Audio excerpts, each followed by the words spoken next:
I want to talk about James Talarico today, right? He's been the topic of conversation in black circles for quite some time. And, well, first of all, James Talarico, he is the gentleman that is on the Democratic ticket who has the realistic possibility of flipping Texas blue and securing a seat in the Senate, which would be a great boost to Democrats, obviously, to help them kind of nix a lot of what Trump plans to do for the remaining 2 years of his presidency, right? So it's a very big deal. And the reason why he's become a topic of conversation amongst black folks is because apparently there's this conversation being had as to whether or not black people should support James Talarico. Now, I don't live in Texas at all. I live in New York City. So my opinion doesn't even matter that much as far as the outcome.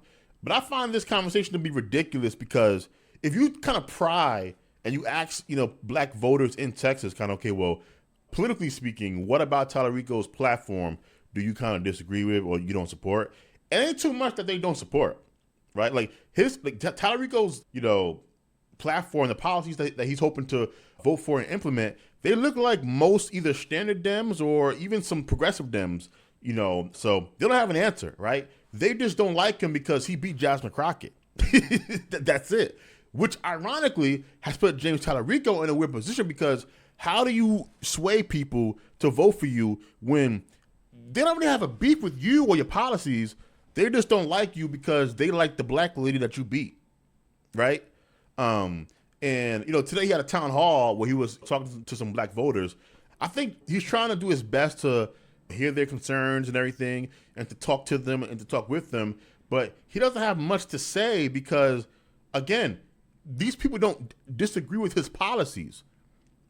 There's nothing about James Talarico's policies that black people really disagree with in Texas, especially enough to make you vote for the Republican over the Democrat.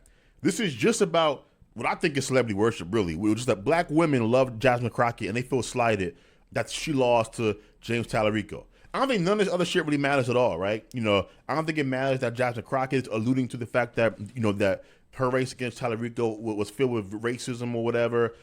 Who cares, really? And I say who cares not because that's not problematic. It's because the way we have decided to run these elections is kind of, hey, do and say the wildest shit possible to win. And if you don't do that, you're not really trying. I mean, just sit back and think about the things that we've heard in political races before. Like you had Joe Biden get up there and say that Mitt Romney was trying to put black folks back in chains. Romney wants to he said in the first 100 days, he's going to let the big banks once again write their own rules. Unchain Wall Street. They're going to put you all back in chains. That's kind of what we do in elections, right? All the time. Now, should we do these things? I think that's a conversation that we probably should have and a conversation that we can have at a later date. But if we all kind of agree that, hey, you know what, some wild shit is going to be said during the elections, it is what it is, you can't then, as Jasmine Crockett, say that something was particularly or especially egregious towards you if that's kind of how we all give it up, if that makes sense. So that's kind of the first point. And then the second point is, even if there was something that was particularly or especially egregious that happened to Jasmine Crockett, okay, well, what now then? Like if you're a black voter in Texas, so what, you ain't gonna vote? Right? Like you ain't gonna vote for the dude who has the policies that most of y'all claim that you want more so than the Republican in there, right? Aren't black people in general, but black women in particular, the ones constantly talking about Donald Trump being like a existential threat to democracy? You're not gonna vote for the Democrat to hopefully get into office so that they can act as a check on the fascist policies going on in the Oval Office? If you are, then I think you are guilty of hero worship, celebrity worship, right? You view Jasmine Crockett as some type of idol that you feel this sense of loyalty to her when you shouldn't. She's a politician, that's it. She ain't your mama, she ain't your grandmama, she ain't your auntie, she ain't your sister, she ain't your cousin. She's a politician, and she lost. Right? And so I feel bad for Talarico because how do you win over people who don't have a problem with you? They just have a problem because They wanted to vote for the black woman. Like, that's really all this is about. Like, don't be fooled. This is not about policies. This is not about black people worried that, you know, they're going to be left behind. Anyone that is feeding you that, they're just lying to you. This is strictly about the fact that black people, in particular black women, wanted the black woman to be on the Democratic ticket. That's it. That's all this is about. Jasmine Crockett is butthurt, and so she's not trying to help Talarico to prove some type of point for herself. I don't know if proving that point is going to really do anything for her, but that's all she's doing. And so she's allowing Talarico and the accusations that he's some like closeted racist or whatever to hang in the air for some reason. It is what it is, man. Now, one thing I do want to say before I get out of here, though, is I've seen this has gone around on X today, right? You know, the clip of a black woman at the town hall, you know, chastising Talarico. Absolutely. Absolutely. Black people don't trust you for this reason. And you cannot win without us. So you stay here, you answer our questions, or you suffer the consequences. So I'm happy to engage. But you talk to your staff. We'll come to here in just a second. I appreciate you being here, and I appreciate you traveling in, and I I appreciate did you. it for my people, not for you. Wonderful. And I think that's wonderful. I think that's wonderful.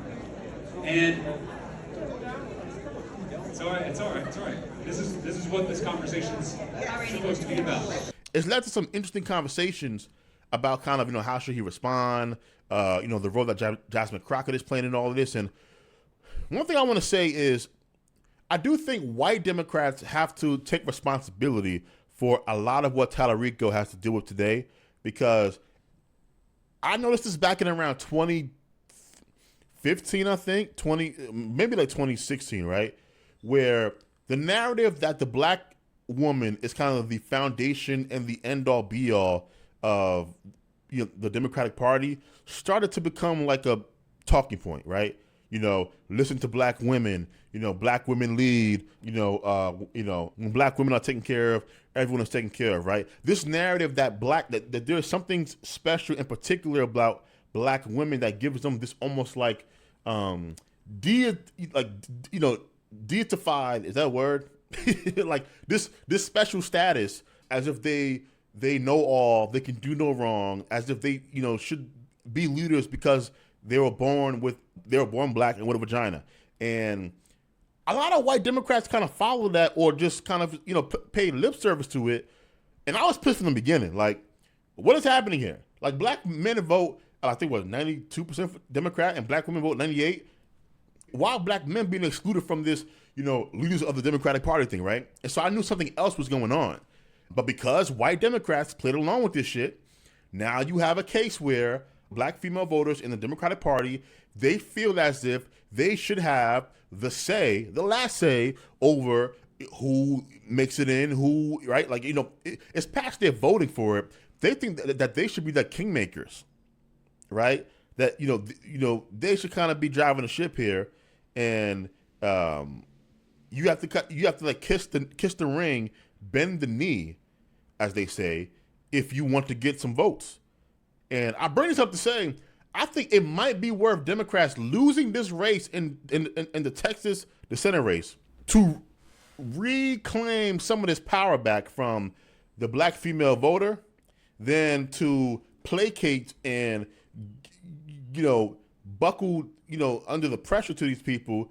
And then, you know, you set yourself up to every 2 years, right, regardless of who wins, if it ain't a black woman winning, or whoever most black women want to win, you have this hostage taking place where they're going to just, you know, refuse to vote for you, not because they disagree with your policies, but because the person that they wanted didn't get in there. No one else gets catered to like this. No one. And I think it might be worth sending a message here. Yes, you will lose, but you might win in 2028. That's just food for thought, baby. That's just food for thought.